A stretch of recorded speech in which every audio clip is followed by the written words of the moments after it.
So, Battlefield 2042 has been out for a couple of months now, and yeah, suffice it to say, it's garnered quite a lackluster reputation. Don't know what I'm talking about. This. Yeah. So, now I want to preface what I'm about to say, and that is the fact that putting together a video game is not easy. Period. It's not a walk in the park, and I'm not just talking about developers sitting behind a computer coding on days on end. No, I'm talking about other external factors that affect any job really, whether it's people falling sick or structural changes in the company, etc., etc. So, in saying that, let's talk about why Battlefield 2042 has fallen short with the community compared to other installments in the franchise, despite their own respective launch issues. Real quick, if you guys haven't subscribed, go ahead and hit the subscribe down below and like this video. It really helped me out and I would really appreciate it. And go check out my other videos, click the channel down below. And yeah, so let's get into it. As I mentioned, the game has been overall quite lackluster. The game looks and plays like any other FPS game, really, but it lacks those underlying characteristics that make it a Battlefield game. You see, when you play Battlefield, you have that run and gun aspect that all FPS games have, where you can totally charge head on into the enemy or play a ninja and stealthily ghost cap an objective.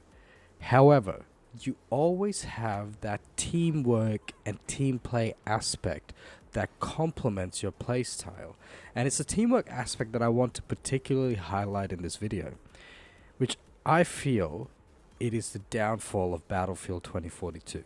See, to give you an idea of what I'm talking about, let's take an example where you're running as an engineer in Battlefield 4. I generally find myself helping repair friendly vehicles. If I see a friendly tank nearby taking damage, I will run over and use my repair tool and help repair them. In contrast, however, when you're in Battlefield 2042, you rarely see this. Even if you're close to any friendly vehicles, because of the overly fast-paced firefights that the game has, or that the game forces you into, vehicles barely stay still for a second, let alone for, 5 seconds, barely giving you a chance to help them out and repair them, and let alone even expect yourself to be repaired. This also extends to similar support game mechanics such as reviving and resupplying ammo, although not to that much of an extreme as, say, repairing a vehicle. Now, I've been thinking about this a fair bit, and one of the aspects that I think that lends itself to creating this problem in Battlefield 2042 is the map size. I mentioned this in my initial impressions and even in the things I like about this game. However, after playing it and reflecting on why this game isn't as fun compared to previous games, I realized it's the size of the map. Now, let me explain what I mean. To me, there is no structured linearity to the map designs. Now, I'm not saying that you need to have a rectangular map with all the objectives in one straight line, like, say, Operation Metro, but it just feels like because of how big the maps are, sometimes you feel like you're not going anywhere. And furthermore, vehicles tend to be so far away from you, or as I said earlier, don't tend to stand still for that long, that you don't feel incentivized to run over to them or help them out and repair them. This, coupled with the aforementioned fast-paced gameplay, which extends to vehicle firefights as well, creates an environment where there is simply no incentive for teamwork, and it's pretty much every player for themselves. Whereas in contrast, in Battlefield 4, even though the maps are fairly large, say for example if you take Operation Firestorm or Caspian Border to name a few legacy maps, even though those maps are fairly large in scale, the actual placement of the objectives forces players into close to medium combat firefights, as well as makes players travel between objectives in a fairly linear fashion.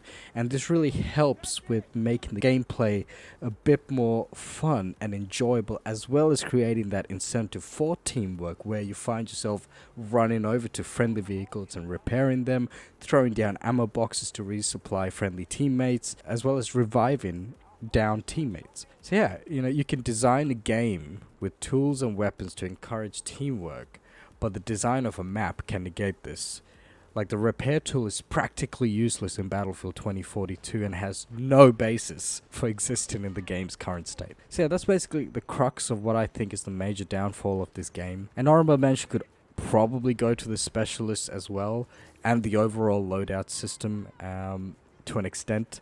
I mentioned in my previous videos that the specialist was something I did like and thought was an original addition to the Battlefield franchise. However, once again, after playing the game a bit more, I realized it's a bit gimmicky and doesn't really add to the game whatsoever. It doesn't really improve the gameplay experience. And in fact, after seeing many a video on YouTube about it, I'm convinced it's especially cringe when you have the endgame cutscenes where they highlight the most valuable players in the game or on your team, and they're especially saying some random quote. Like, come on. It's as if Battlefield 2042 is having an identity crisis and it can't decide between being one of the plethora of battle royale games that exist nowadays, like Warzone, PUBG, Fortnite, etc., to name a few, or a traditional Battlefield game, which is what fans are crying out for, which is what the community is crying out for. But again, as I mentioned in my things that I don't like about Battlefield 2042, I genuinely believe that DICE has just taken the Battlefield community and just pile-drived it into the ground. Like, this game is a perfect example of a game developer not caring about their fan base and what the fans want, and rather pandering to what is the trend in gaming, such as the battle royale scene that's currently so popular nowadays. And again, with the specialist, it doesn't really offer much uniqueness when you're playing game modes where it is two teams versing each other, and usually it's